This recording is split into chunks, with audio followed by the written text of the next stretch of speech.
importante e que está gerando polêmica, talvez a troco de nada, né, Pablo? Pois é, o Conselho Nacional de Secretários de Saúde lamentou a decisão do governo federal de recomendar a suspensão de vacinação de adolescentes sem comorbidades. Os secretários estaduais reforçaram a importância da imunização desse grupo contra a Covid. Vamos conversar com o representante do CONAS sobre esse assunto, é o secretário de Saúde do Espírito Santo, Nésio Fernandes, que é vice-presidente do CONAS. Como vai o senhor? Uma boa tarde. Boa tarde, Pablo. Boa tarde, Joana.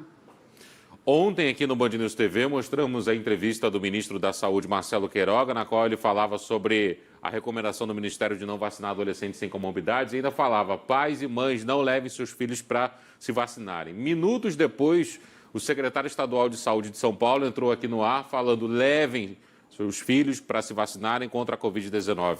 Como é que o CONAS recebe essa notícia do Ministério da Saúde, que, aliás, não teve a chancela da Anvisa, já que a própria Anvisa havia liberado a vacina da Pfizer com a recomendação para adolescentes?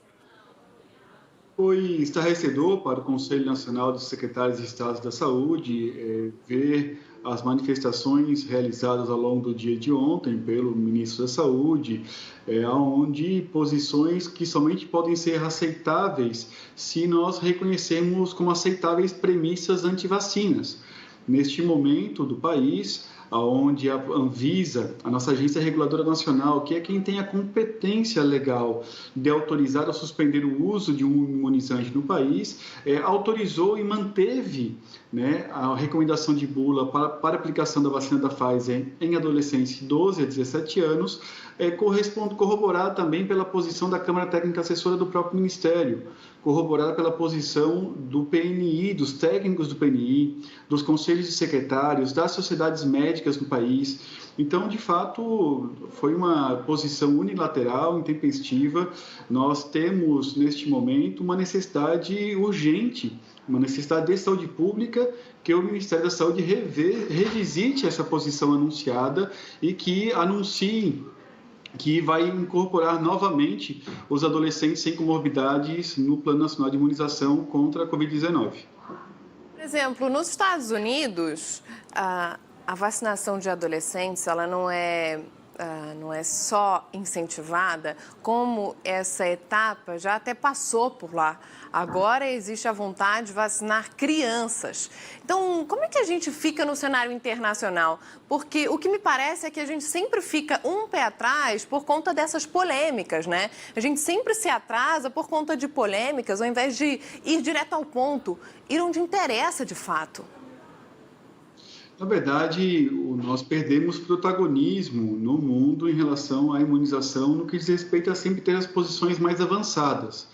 O Ministério da Saúde poderia estar cumprindo neste papel, neste momento, um papel de ser um indutor de pesquisas, né, de estudos, por exemplo, com o uso de vacinas de plataforma de vírus inativado, como é o caso da vacina da Sinovac, produzida no Brasil pelo Butantan.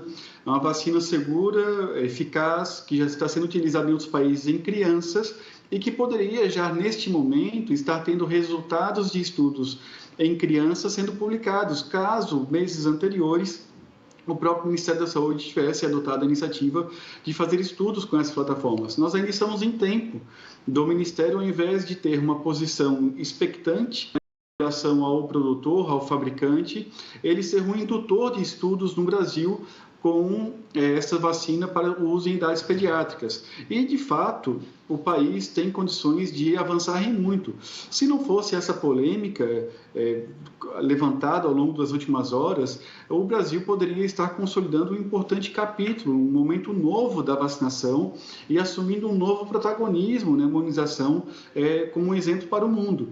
No entanto, de fato, nos estarreceu essa polêmica construída nas últimas horas.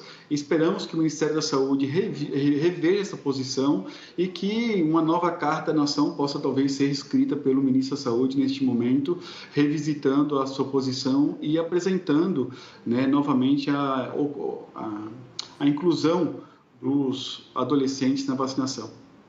O que tínhamos de levantamento até aqui era de que algumas capitais já suspenderam, como Salvador, Natal, Belém do Pará. Qual o último dado que o senhor tem de capitais que suspenderam, aquelas que vão manter a vacinação? Tínhamos também que Rio e Recife vão manter, mas vão repensar daqui a alguns dias.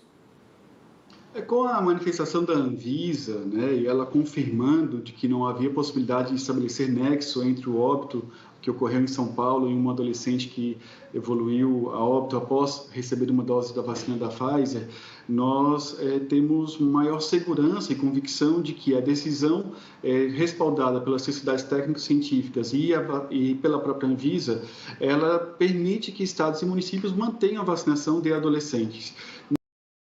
Essas convicções vão se consolidando, esses municípios vão retornar à posição de abrir as vagas para vacinar adolescentes de 12 a 17 anos. Existe um fato que deve chamar a atenção. As vacinas da Pfizer já distribuídas aos estados que passaram pelo processo de descongelamento, elas vencem após 31 dias. Então, se nós não tivermos população apta a receber essas doses, nós iremos perder vacinas.